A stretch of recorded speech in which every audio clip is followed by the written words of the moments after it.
নমস্কার বন্ধুরা, একদিন পরে রথযাত্রা। তো রথযাত্রার উপলক্ষে আমি একটা রেসিপি নিয়ে আপনাদের কাছে হাজির হয়েছি। আলুর চপ বানাতে কি কি লাগবে চলুন দেখিয়ে নিয়ে যাক। বড় বড় সাইজের দুটো আমি আলু নিয়ে নিয়েছি, পেঁয়াজ, কাঁচা লঙ্কা, বেসন, আর এখানে আদা রসুনের পেস্ট, আর এই ভাজা মশলাটার জন্যে গোটা জিরে, ধনে আর শুকনো লঙ্কা।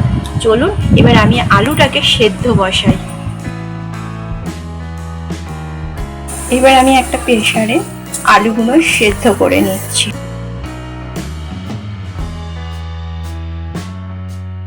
এবার আলুর কুটটার জন্য যে ভাজা মশলাটা করতে হবে সেটা আমি ভাজা মশলাটা ভেজে নিচ্ছি।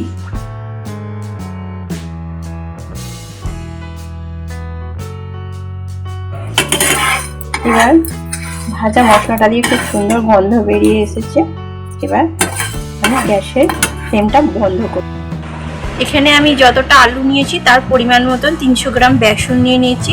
এর মধ্যে আমি একটু হলুদ গুঁড়ো দিয়ে দিচ্ছি আর কাশ্মীরি লঙ্কার গুঁড়ো দিয়ে দিচ্ছি।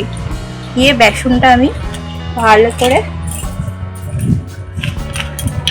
অল্প অল্প জল দিয়ে আমি এরকম করে আগে করে নেব, মেখে নেব।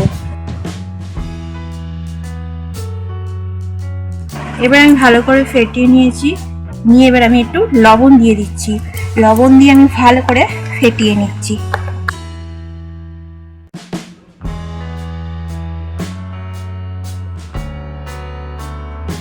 এবার ব্যাটারটা ফেটাতে এই যে এরকম হয়ে গেছে।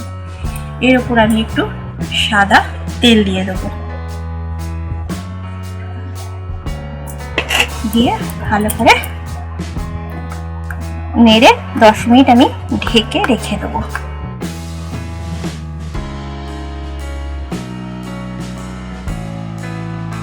আলুটাকে আমি এভাবে ম্যাশড করে নিচ্ছি।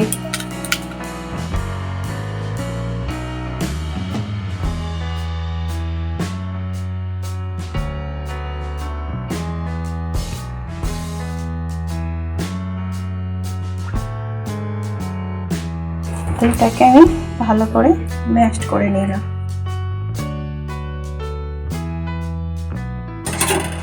একটা কড়াইতে আমি সরষের তেল দিয়ে দিয়েছি। এবার কুচনো পেঁয়াজগুলো দিয়ে দিচ্ছি।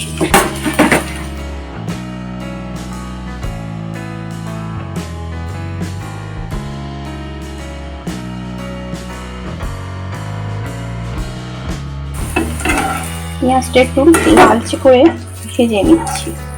হালকা লালচে লালচে হলে আমি আদা রসুনের পেস্টটা দিয়ে দেবো। পেঁয়াজটা হালকা করে লালচে হয়ে গেছে। আমি একটু হলুদ গুঁড়ো, আদা রসুনের পেস্টটা আমি দিয়ে দিলাম। দিয়ে খুব ভালো করে আমি নেড়ে নেবো যতক্ষণ না কাঁচা গন্ধটা এর মধ্যে থেকে যাচ্ছে। আদা রসুনের কাঁচা গন্ধটা কেটে গেছে। আমি একটু সাদা লবণ আর টেস্টের জন্য বিট লবণ একটু দিয়ে দিচ্ছি। দিয়ে কাঁচা লঙ্কাগুলো, কুচনো কাঁচা লঙ্কাগুলো দিয়ে দিলাম। দিয়ে আমি ভালো করে নেড়ে চেড়ে নেব।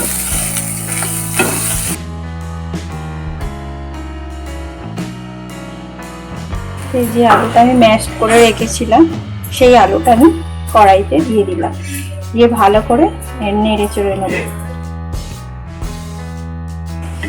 আলুটাকে আমি ভালো করে নেড়ে ছেড়ে নিচ্ছি। আলুর পুরটা রেডি হয়ে এসছে। এরপর আমি যে ভাজা মশলাটা ভেজে রেখেছি সেটা আমি দেব। এবার আমি যে ভাজা মশলাটা রেডি করে রেখেছিলাম সেই ভাজা মশলাটা আমি আলুর পুরের উপর দিয়ে দিচ্ছি। ভালো করে নেড়ে চেড়ে নেব, ভালো করে মিশিয়ে দেবো। হয়ে গেছে। এবার পুরটা প্রচন্ড গরম। লাস্টে আমি একটু ধনে পাতা দিয়ে ভালো করে মেখে রাখছি। পুরটা আমি এখন ঠান্ডা হতে দেবো। পুরটা আমি ঠান্ডা করতে দিচ্ছি।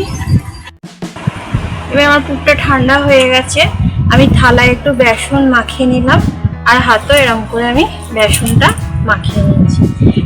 এবার আমি এরকম ছোট ছোট করে চপের আকার করে নিচ্ছি।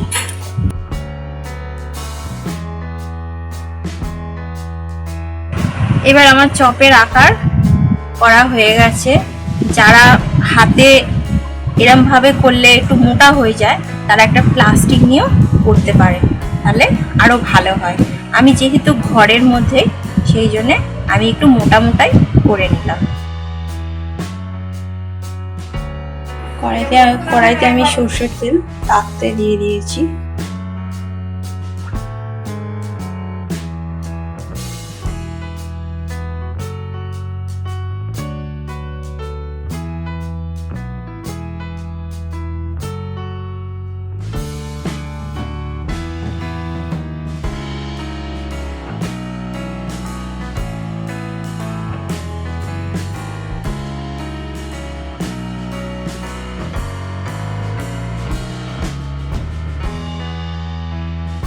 Chop ready. চপের ওপরে এবার আমি একটু বিট লবণ ছড়িয়ে দিলাম। এবার চপের সঙ্গে বর্ষার দিনে যদি এরকম মুড়ি মাখা আর একটু পাঁপড় ভাজা হয়, সন্ধ্যাবেলাটা জমে যাবে।